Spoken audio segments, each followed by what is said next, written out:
அனைவருக்கும் வணக்கம். ஒரு வழியாக காலை பொழுது விடிந்தது. கந்தசாமி எழுந்து கோழிகளை திறந்துவிட்டு மாட்டுக்கு வைக்கோல் போட்டு பால் கறக்க ஆரம்பித்தான். அதன் பிறகு தோட்டத்திற்கு போய் வேலை செய்ய ஆரம்பித்தான். அவனுக்கு அந்த கிராமப்புறம் மட்டும்தான் சொர்க்கம். அவனுக்கு கோழி, வீடு, மாடு, தோட்டம் இது மட்டும்தான் வாழ்க்கை என்று வாழ்ந்து கொண்டிருக்கும் ஒரு கிராமத்தின் இளைஞனாகவே உள்ளான்.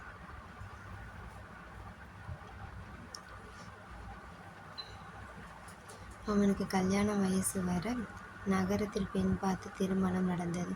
அவள் பெயர் கல்யாணி. அவளுக்கு கிராம வாழ்க்கை புதுசு. அதிகாலையில் சேவல் கூவ கந்தசாமி எழுந்து வழக்கம் போல வேலையை பார்க்க ஆரம்பித்தான்.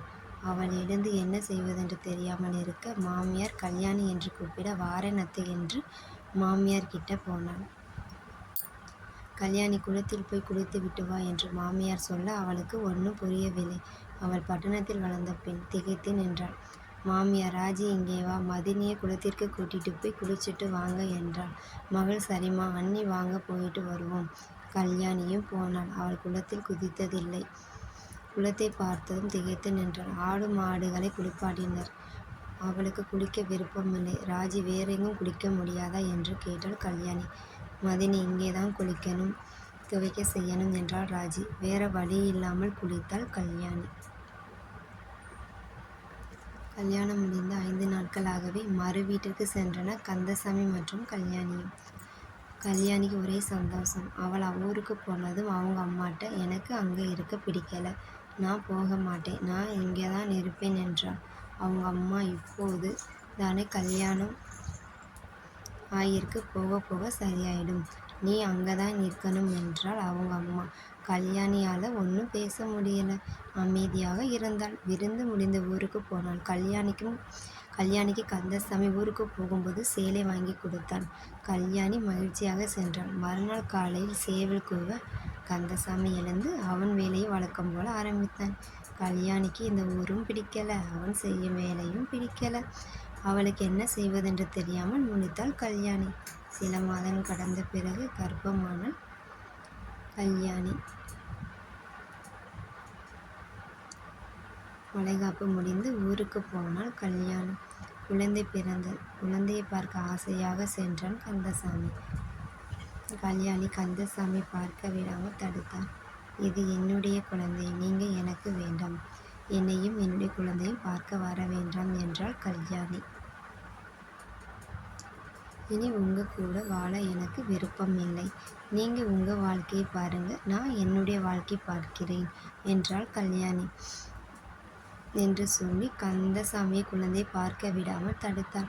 கந்தசாமி, எனக்கு உன் கூட வாழ ஆசைப்படுகின்றேன், என்னுடைய குழந்தையை பார்க்க ஆசையாக இருக்கிறது, என் குழந்தையை மட்டும் காட்டு என்றான். குழந்தைக்கும் உனக்கும் சம்பந்தம் இல்லை, இனிமே எங்களை பார்க்க வர வேண்டாம். குழந்தையை பார்க்க விடாமல் திருப்பி அனுப்பிவிட்டாள் கல்யாணி. கந்தசாமி அழுது கெஞ்சி, குழந்தையை காட்டு, நான் பார்த்துட்டு போறேன், திரும்பி வர மாட்டேன், வந்து எந்த தொந்தரவும் செய்ய மாட்டேன் என்றான். ஆனால் கல்யாணி தடுத்து, நீ கிளம்பு என்றாள். குழந்தையை பார்க்க விடாமல் செய்தாள் கல்யாணி. கந்தசாமி அழுது புலம்பி சென்றான்.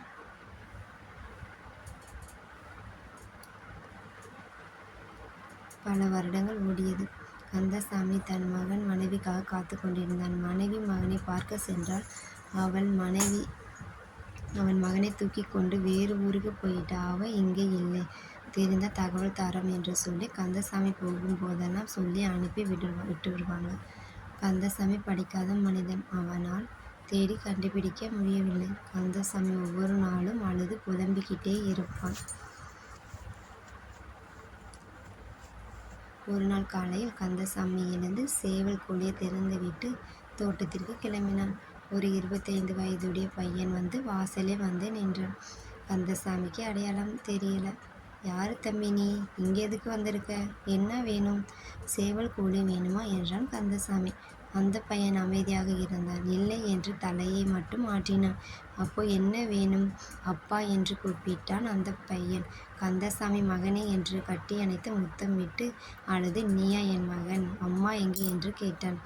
அம்மா இப்போ இல்லை, உடம்பு சரியில்லாமல் இறந்துட்டாங்க, அவங்க இறக்கும்போது உங்கள் பெயர் போட்டோ ஊர் எல்லாத்தையும் சொல்லிட்டு இறந்தாங்க, உங்கள் அப்பா நல்லவர், நான் தான் அவரை புரிஞ்சுக்கல, இப்போ அவரை பார்க்கணும் போல இருக்கு. அவர்கிட்ட நான் மன்னிப்பு கேட்டேன்னு சொல்லு. உண்மையான அன்பு புரிஞ்சு நடக்கலனா கடைசியில் ஏமாற்றம் மட்டுமே மிஞ்சும். கந்தசாமி மகனை வீட்டிற்கு அழைத்து சென்றான். அவன் வாழ்ந்த வாழ்க்கை கதைகளை மகனிடம் சொல்லி மகிழ்ந்தான். உண்மையான அன்பை ஒருபோதும் புறக்கணிக்காதீர்கள்.